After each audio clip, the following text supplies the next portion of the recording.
Okay, and it apparently works. Imagine that, despite the fact that this is my office, you'll see, and it has terrible lighting, and still everything is in boxes from when I moved. But we'll continue with something by way of content anyway.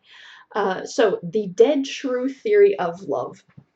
Uh, so there are many, many theories out there about the different ways that people demonstrate love to each other, and that this might be romantic partnership love, or it could be family relationships, or coworkers, or roommates, or anything. Um, and any of those frameworks, whatever you are familiar with, will work for the purposes of this theory. Okay, so I'm going to use the 7 love languages, but you can substitute any framework that you want that you're comfortable with and you already know, and it will still work the same. Okay, so the dead shrew theory. I own cats, and for a year I lived on a farm. And if you have ever owned outdoor cats, uh, you will probably be familiar with this phenomenon. The phenomenon in which said cat leaves a present on your doorstep in the form of a dead rodent. In my case, they were shrews.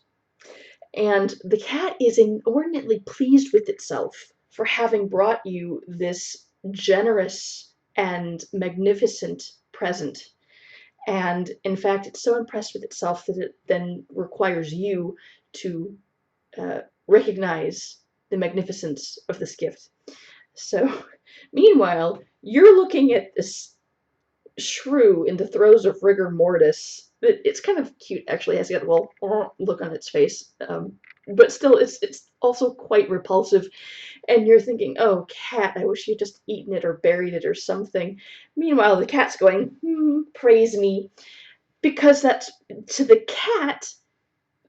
This shrew means love, right? If you had given the cat this shrew, it would have felt so loved.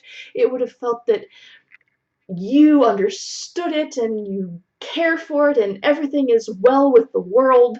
Uh, so, in fact, what the cat has done is given you the thing that it, in fact, really wanted. And human beings do exactly the same thing. Whatever means love to you uh, is what you will give to people when you wish to show them that you love them. Unfortunately, uh, not all people have the same definition of love, and as far as what constitutes a loving demonstration. And if the person you wish to demonstrate affection for does not have the same inherent intrinsic definition, they will view your offering as a dead shrew. Um, and this accounts for a huge quantity of miscommunication and trouble and hurt and tears in the world. Um, and there's a kind of problem because it will never mean love to them intrinsically the way it does to you, even if they know. And you, even worse, cannot, even if you find out what means love to them, you cannot consistently deliver that without draining the ever loving snot out of yourself. Uh, so the human race seems to be in a little bit of a quandary pickle. Fortunately, if you are on the receiving end of a dead shrew, you can train yourself to maybe it's not going to be quite the gesture that you were expecting or hoping for, but the more you think about it, the more you realize that, oh, yeah, it's actually kind of sweet. And it can mean more to you over time if you exercise that uh, metacognition, so thinking about thinking. And human relations can proceed a little bit more smoothly over time anyway if you're willing to invest that much in the relationship and occasionally do something outside of your comfort zone. uh, but it's not any more profound than that, I guess. Just get over yourself and learn to love the shrew. Also, something that you can do is just sit back and think, okay, so what are the random acts of here, this is love that I've been presented with that I didn't recognize?